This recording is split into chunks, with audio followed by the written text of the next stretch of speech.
this time it is very near. So, as you know, we will follow the same pattern. We will have some discussions, and of course, songs are there in between. So, today the discussion is slightly different type. Like last time, I think we had done the loving heart of Swami Vivekananda. So every time we try to do different things. So this time there is nothing organized in that sense. I have just taken some reminiscences of the other disciples of Sri Ramakrishna. So major ones we will read are one by Mahapurush Maharaj, that is Swami Shivananda ji, and a very interesting reminiscence of Swami Sardanand ji. That was when they were still students, when Sardanand ji had just met Vivekananda. That was Narendranath. So that way we will do. We will have a little chanting, singing. Then we will have some very interesting insights and some extremely, I think it will all be new to you, some extremely interesting reminiscences of what they had, the visions Mahapurush Maharaj had with respect to Swami Vivekananda. That is amazing. Anitya drisheshu vivicha nityam tasmin samadhata iha smalilaya viveka vairagya vishuddha chittam yoso viveki tamaham namami. I bow down to that discriminating sage, whose mind was purified by renunciation and discrimination, and to whom it was only a play to separate the eternal from the non-eternal and be immersed in samadhi. Viveka jananda nimagna chittam viveka danaika vinodashilam viveka bhasa kamaniya kantim vivekinam tam satatam namami. I always bow down to that discriminating sage, whose mind was ever merged in the bliss born of discrimination, whose pastime was to bestow the power of discrimination on others, and who shone with the effulgence the power of discrimination had bestowed on him. Ritam cha vijnanam adhishrayadyan nirantaram chadi madhyantahinam sukham surupam prakaroti yasya anandamurtim tamaham namami. I bow to that boundless embodied bliss, who was the repository of truth and knowledge, and who scattered joy and beauty wherever he went.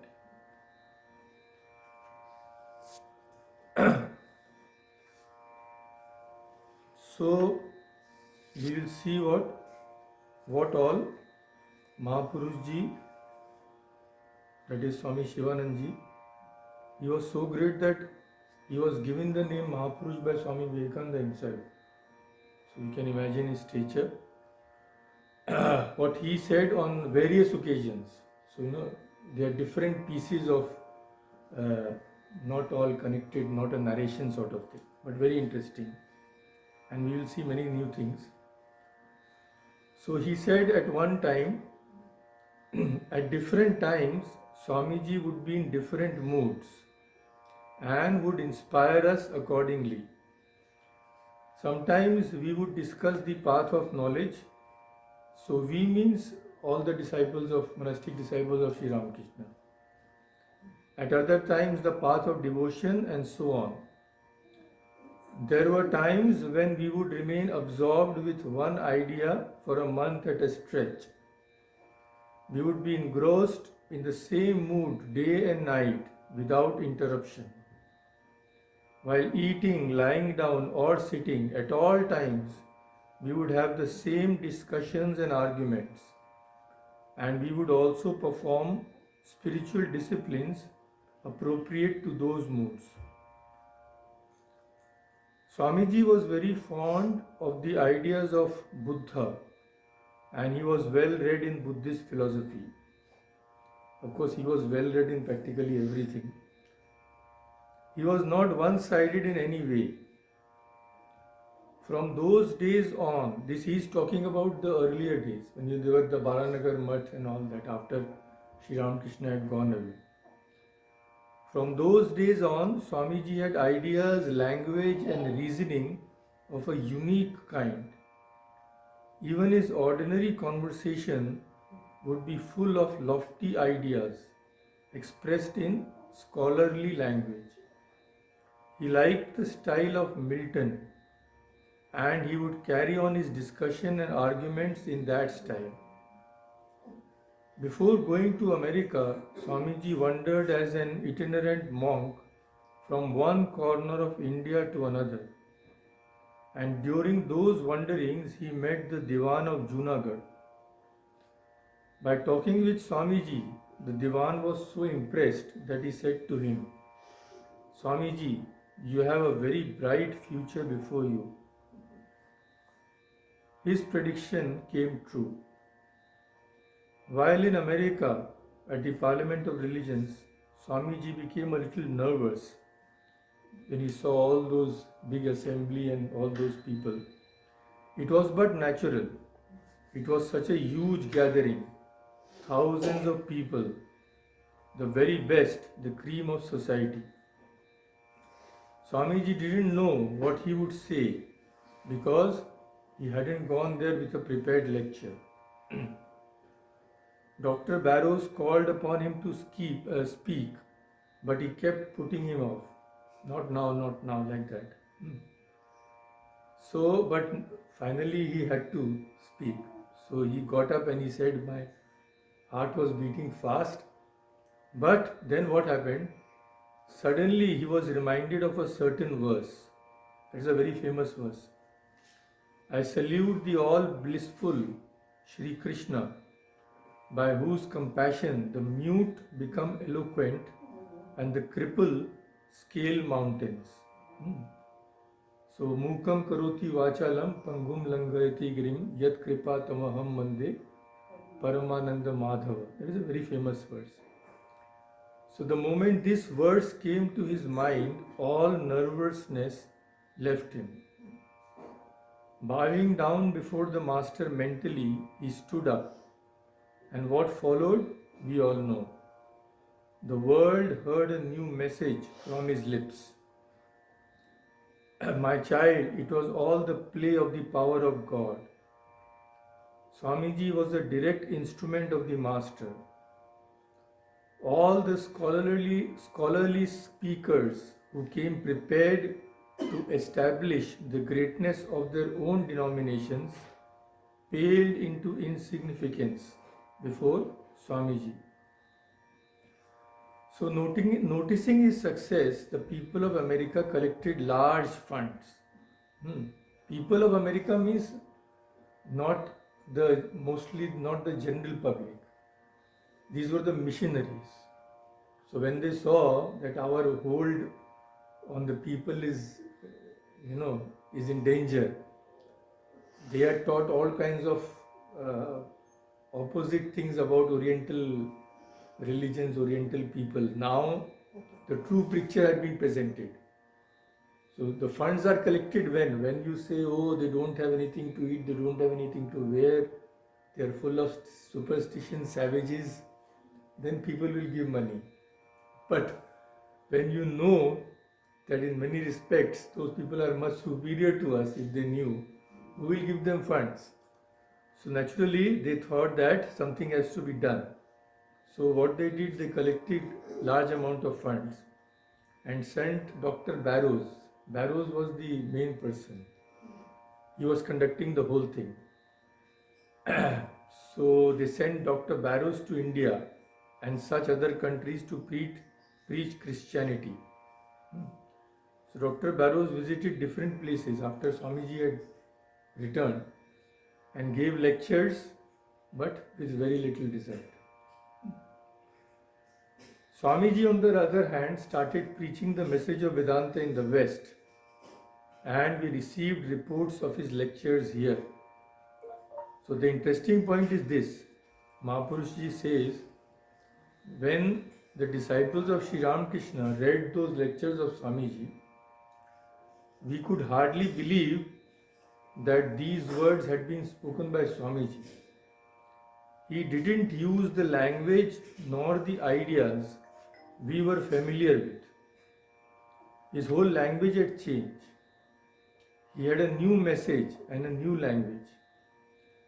Before going to America, he had a leaning towards the path of knowledge, and his language was very philosophical and scholarly.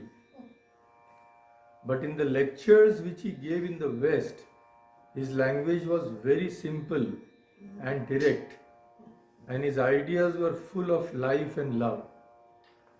Then when Swamiji returned to India, they all asked him that how is this dramatic change? And generally one person speaks in the same manner throughout his life, an ordinary person. So such a dramatic change. Then Swamiji said, do you think I gave those lectures?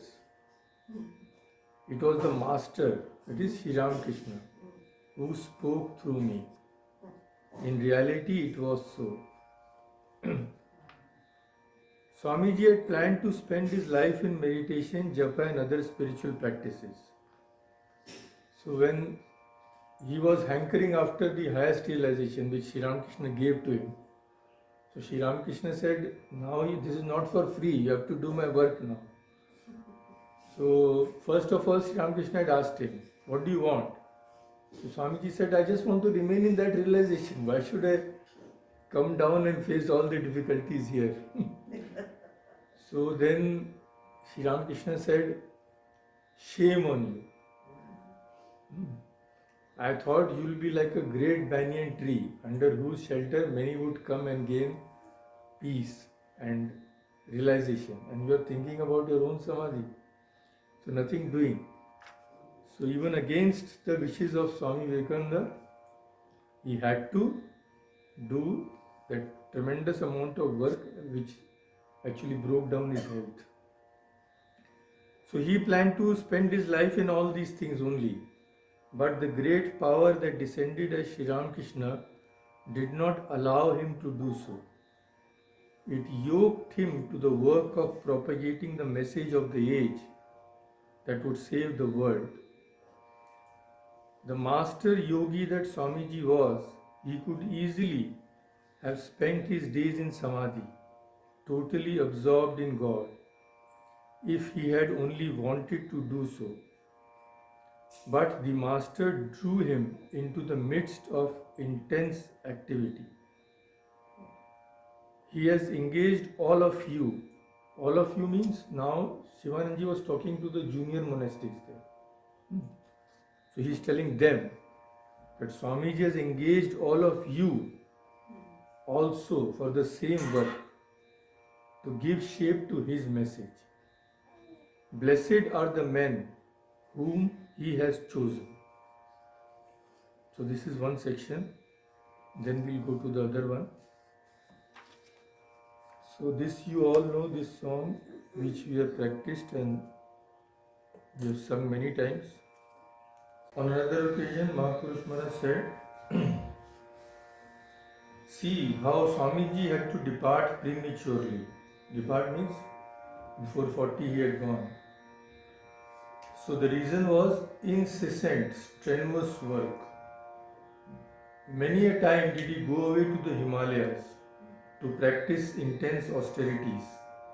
But each time somebody dragged him down from the lap of the mountains. He started moving through Rajasthan and other places and met many Rajas and Maharajas. In the course of his wanderings, he reached Porbandar. That princely state was then without a ruler and it was therefore in a chaotic condition. So the British government had appointed a very qualified person as the administrator of the state. His name was Shankar Rao. So if you, there is from Gujarat, they brought out a souvenir also. I think the details of his wanderings in Gujarat are there. So Shankar Rao was a very learned, intelligent and honest man. He had travelled extensively in Europe and had learnt French and German quite well. In his house, he had a big library of his own, as he was very studious by nature. This library attracted Swamiji very much. So when Swamiji expressed his desire to study some of the works, Shankar Rao said, of course Swamiji, you can stay here as long as you like and study. So Swamiji stayed there for some time. Shankar Rao also was very adept, proficient in the Sanskrit language. So one day he said to Swamiji, to tell you the truth, Swamiji, when I first read the scriptures, it seemed as though they contained no truth, as though it was all a figment of the brains of the writers of those books. So whatever they had liked, they had written. But after seeing and keeping company with you intimately, my ideas have changed. That is the result of these coming in great contact with these great personalities. Otherwise, problem is these ideas contained in the scriptures are so subtle and so difficult to implement in life that we rarely get any person who is trying to live up to them. People may give lectures, that is nothing. That's why it is natural to not believe. This world is so concrete, I can see everything, and these people are telling it is all like a mirage. Actually, the reality is something else. So how many people have seen that reality? But here, when he came in contact with the person who had actually realized all those things, and Swamiji was, of course, such a powerful personality. So now it strikes me that our religious literature is all true. I noticed in the West that the thinking people there are very eager to be acquainted with our philosophy and scriptures. But they have not yet come across anyone who can explain our scriptures to them properly. It would be a real achievement if you could go to the West and explain to them our Vedic religion. So now Mahapurush said, now see how this work starts. These ideas had been given to Swami not by one person. Many people in the course of his wanderings had told him this. So in reply, Swamiji said, this is a good proposal. I am a sannyasi, and to me there is no difference between this country and that. I shall go when the need arises. Then Shankar Roy said, if you want to go and teach in European countries, it will be very helpful for you if you can learn the French language. I will help you. He was a very good linguist, our Shankar Roy. And so Swamiji learned that language very well. Hmm. For him it was learning a language. For us it is, just like ABCD. Hmm. I was then at the Alam Bazar Mutt. This Swami Shivananda is telling. I was then at the Alam Bazar Mutt. Swamiji had been traveling for about 2 years without giving any news about himself. Hmm. So, what very interesting things had happened. Akhandanandji was very fond of Swamiji. Hmm. So, when Swamiji was wandering, he thought, I will also catch up with Swamiji wherever he goes. So there's a when he traveled at a great distance, but every time he found that when he came to the place where Swamiji had been there, just a few days ago Swamiji had gone from there. But at last he could catch him. Then Swamiji said, you fellows, why are you after me? Because Swamiji knew that the big mission awaited him, and if he was always with the brother disciples, that he cannot achieve that. So he said, you leave me alone now. You have met me. So Akhandanji said, okay, I wanted to see you once. I won't disturb you anymore. Then Swamiji told nobody where he was. For 2 years they knew nothing about it. One day, all of a sudden, a letter of full 4 pages came from him. Naturally, none of us could make out in what language it was written. But Swami Ramakrishnananda and Swami Tirunadhitananda knew a little of French. So after seeing the letter, they said, it seems to be a letter from Naren written in French. Just imagine, he's writing fluently. Then we had to go with that letter to one Aghor Chatterjee in Calcutta. He had been the principal of the Hyderabad State College and knew French very well. He read the letter and translated it into Bengali for us. Only then did we come to know Swamiji's whereabouts and that he had mastered French also within that short time. So then he goes to another incident. This was just before these people took the formal vows of renunciation. Swami this and that. That is given when you take formal sannyasa. So what happened before this? So Christmas Eve celebration it was throughout the country there also. And a few days after Sri Ramakrishna had passed away, the mother of Swami Premanandji belonged to a small village called Atpur. So mother of Swami Premananda, one day she told all the young disciples that come one day to Atpur. So Swami Vivekananda took everybody there. Our hearts were then afire with renunciation. We felt great agony at the loss of our master, and all of us were engaged in intense spiritual practices. The only thought we had during those days and the only effort we made was for God realization and the attainment of supreme peace. When we were at Atpur, we applied ourselves much more intensely to spiritual practices. We would light a fire with logs under the open sky and spend the nights there in japa and meditation. Swamiji would talk us fervently about renunciation and self-sacrifice. Sometimes he would also make us read the scriptures like the Gita, Upanishads, etc. and hold discussions on them. Thus we spent some days in Atpur. So one night what happened, they did not know the significance of that night.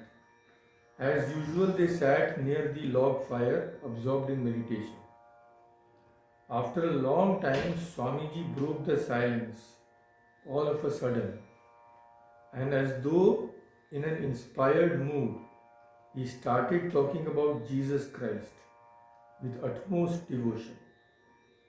He spoke about the intense spiritual practices, burning renunciation, and message of Jesus, and above all, his realization of his unity with God.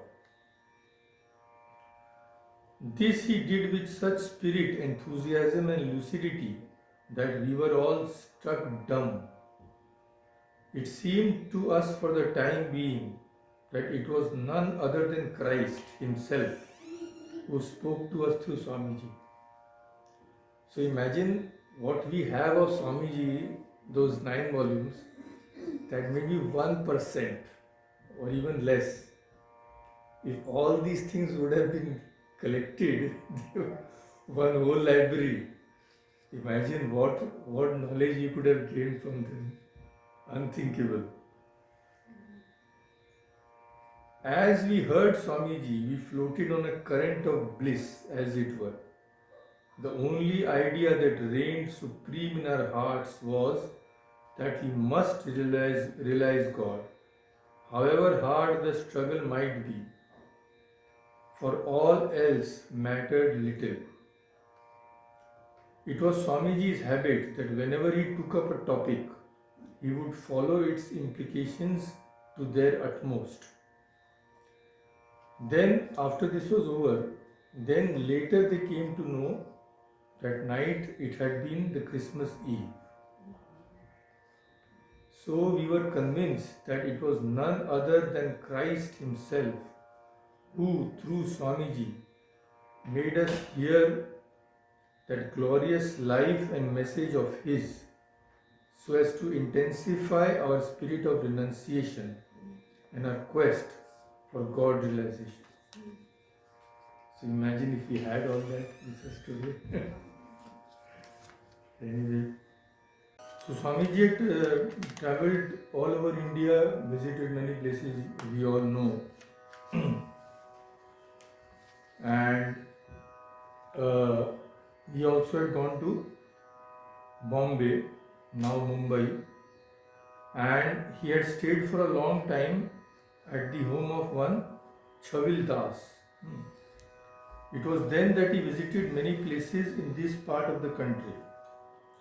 Chavil Das belonged to the Arya Samaj, and he was against the worship of God with forms. So Brahma Samaj also, Keshav Chandra Sen, they had a strange type of philosophy. They did not believe that God had any form, but they believed that God had qualities. So people have different ideas. Swamiji also at one time he was in Brahma Samaj. So and Swami Brahmananda was also there. There was student days. Raja Maharaj. Brahma Samaj told no idol worship. Cannot bow down before images and all. So Raja Maharaj, he was there in Brahma Samaj, but in Dakshineshwar he used to go to the Kali temple and bow down. So Swamiji told him, you are in Brahma Samaj, how can you come before that? Swamiji also, Raja Maharaj, poor fellow, he could not say anything. Then Sri Ramakrishna told Swamiji, you let him do what he likes. Why are you putting people in such trouble by saying all that? So this Chavil Das had many discussions with Swamiji regarding this, what they call idol worship. They don't realize that Hindus don't worship idols, they worship God through those idols. So one day he said to Swamiji, well Swamiji, you say that worship of God with forms and other such doctrines are true. If you can prove these doctrines by arguments quoted from the Vedas, then I shall leave Arya Samaj. So Swamiji said, of course I can do that. There was nothing he could not do. So he began explaining the Hindu doctrine of this worship through symbols and such other doctrines in the light of the Vedas. And of course, Chavil Das was convinced in no time and he left Arya Samaj. So Swamiji was such a genius, he could do anything. Just imagine if he had that discussion and all. It was at this time that Swamiji visited Pune, Malabar and other places. So now next, another part of Swamiji's travelling. Once being invited, Swamiji was going to the Maharaja of Limdi. Limdi is in Gujarat and we have a center there. You have visited Limdi, no? No. No. So, visited the Maharaja, Swamiji was going to the Maharaja of Limdi. And in the train, a very important, important in the sense, very amusing incident happened. So Swamiji was plainly dressed. He was resting on a bench in the first class compartment. Swamiji had a weak stomach. So in those days, the first class compartment only had those washrooms attached. So Swamiji would travel in that. So he was in a first class compartment. Then some persons, it is not said whether they were English or whether they were Indian, but some because that was expensive, first class is expensive, the common man cannot go. So they saw that this fellow, a monk, he is occupying the first class, entire bench. They became very annoyed and went to their feelings in English. So they thought this fellow, what does he understand? English, he will not understand. So then in English they began to say, it is these sannyasis who have been responsible for the downfall of India. So Swamiji remained lying down. He was just listening. Let them speak, what does it matter? But now slowly they began to go to extremes. Although they did not address Swamiji directly, but Swamiji thought, no, now he has to do something. So he sat up and then started arguing the issue with them. And when Swamiji starts speaking, everybody's, we don't know everything what he spoke, but this much we know. He said, what are you saying? Instead of ruining India, the sannyasis have kept her alive. Just think for a moment how great were Buddha, Shankara, Chaitanya and others. Think what they did for India. And of course he must have said many other things. But he proved from history that it is the monks who have kept India alive. He answered those people's arguments so beautifully and so forcefully that they were very much surprised. And they were so pleased with Swamiji's flawless English and scholarly arguments that one of them also invited him to his place. Naturally, he could not go because he was going to the palace of Maharaja of Limdi. Then, very, very small incident but very, revealing.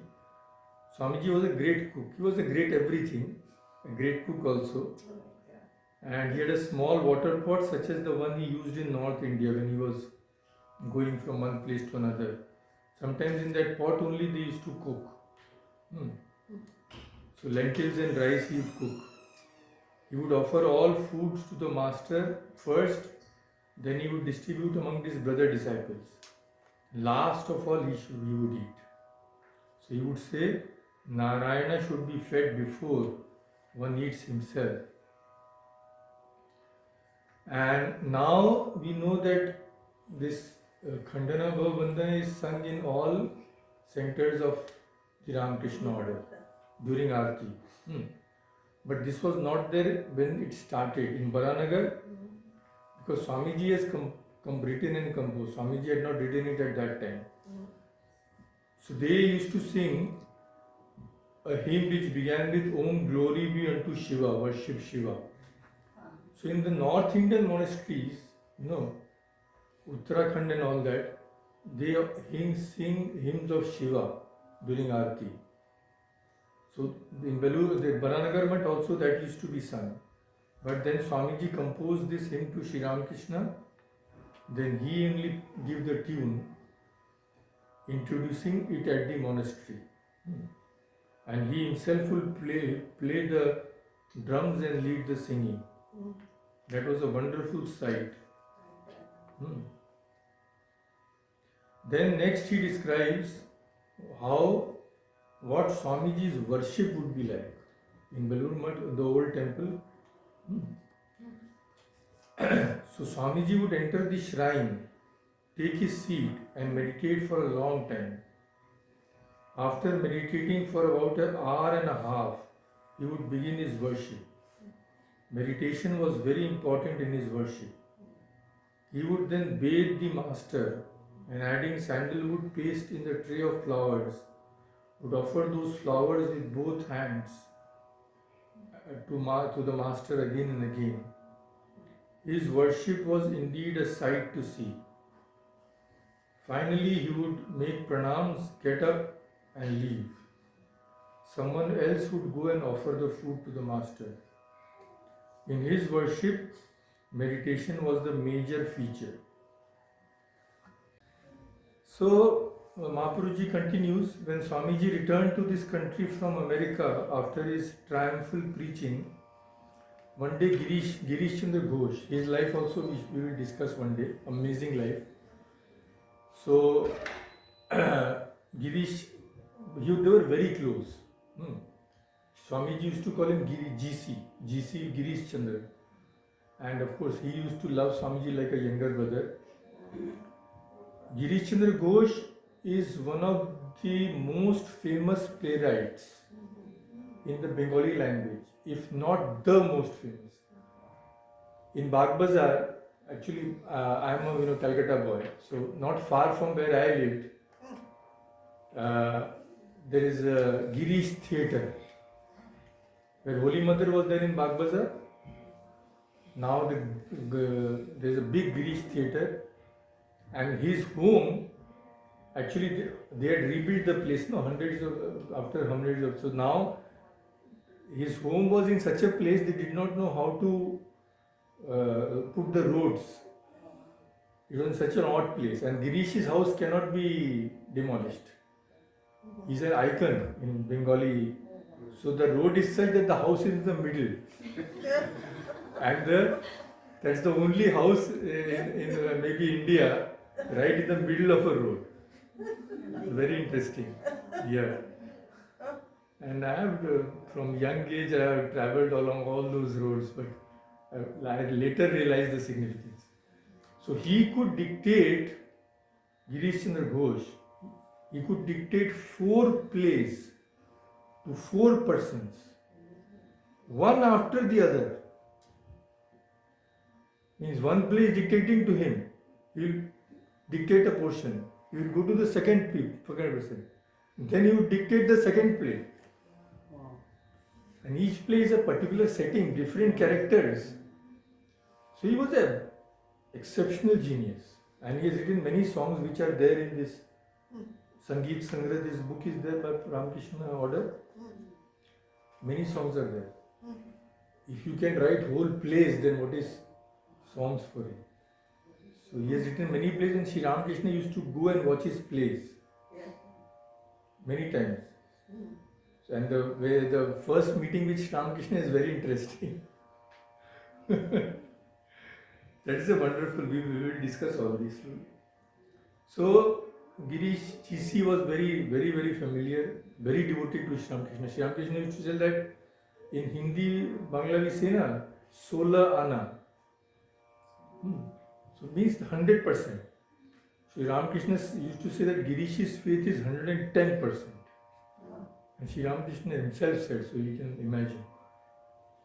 So when Swamiji returned from America, one day Girish Chandra said to Swamiji, well, Naren, you will have to do one thing. I have a special request. So Swamiji was very fond of him. Swamiji said, why are you telling like this? You just tell me what to do and I will do it. You are such a dear devotee of the master, I can do anything for you. But what Girish said, Swamiji had to refuse. What did he say? You will have to write a biography of Sri Ramakrishna. Immediately Swamiji fell back several steps and said in a serious tone, well, Girish Babu, please never make that request to me. I shall very gladly do whatever you ask me other than this. I will not even hesitate to revolutionize the world at your request. But this I cannot do. Why? He, the Master, was so profound, so great, that I have not understood him at all. I have not been able to know even a fraction of his life. Do you advise me to fashion a monkey while trying to mold an image of Shiva? So this in the local languages this is prevalent. Shiv जी को बनाते हैं ना बंदर बना दिए. So you were trying to make a Shiva, but you could not do. I can't do it. So then actually Giri Babu said, if you say like that, then who else can do? Nobody can do. But the masters, by the master's will, but Sardaranji did. Maybe he had received direct command from the master. So this is one incident. Now, very interesting vision which Swami Shivananda had regarding Swami Vivekananda. This happened when Swami Vivekananda was at the garden house at Kashipur. That was Sri Ramakrishna's last days. In those days, they were all, Kashipur, I don't know how many of you have gone. So there's 2 stories are there. There's a big hall as you enter. There, all the future monks, monastic disciples, they would sleep in that big hall. Sri Ramakrishna used to live upstairs. And there, adjacent to the big hall, there was one separate room at the side. There Holy Mother used to stay. So what happened was, they were all sleeping together side by side in that big hall. There was no bedding or anything, just one coarse mat they used to spread. They had a big mosquito curtain, huge mosquito curtain, and everybody in the same mosquito curtain. So one night, Shivananda is telling, I slept near Swamiji. There were Swami Ramakrishnananda and some others as well. Then suddenly I woke up and found the inside of the whole curtain flooded with a brilliant light. So Swamiji had been at my side, but I could not see him there. Instead, I saw sleeping a number of Shivas, all of the age of 7 and 8, white in color, and their heads covered with that jata, mitred hair. So it was the light emanating from their bodies that lit up the place. As I looked on, I was dumbfounded at the sight. I could not understand anything. First of all, I thought it was a hallucination. Then he began to rub his eyes and see again, but it was still there. He saw Shiva sleeping. So I was in a fix and sat up with wonder. I did not lie down again. I was afraid that I might touch them unconsciously with my foot or something during the night. So I spent the whole night, rest of the night in meditation. But when the day dawned, I found Swamiji sleeping just as before. Then when I told him everything, Swamiji laughed heartily. But he did not deny. That is the thing. Long afterwards, while reading a hymn to Vireshwar Shiva, his mother had made the supplication, Vireshwar Shiva. Then Swamiji was born. Then after reading a hymn to Vireshwar Shiva, I discovered a mantra about meditation on him. And that mantra described the same thing. It's all these baby Shivas. And then I knew that my vision had been true. So the very interesting incident. So now we are nearing the end. Just one more incident. And before that we will have that song which we have done earlier. So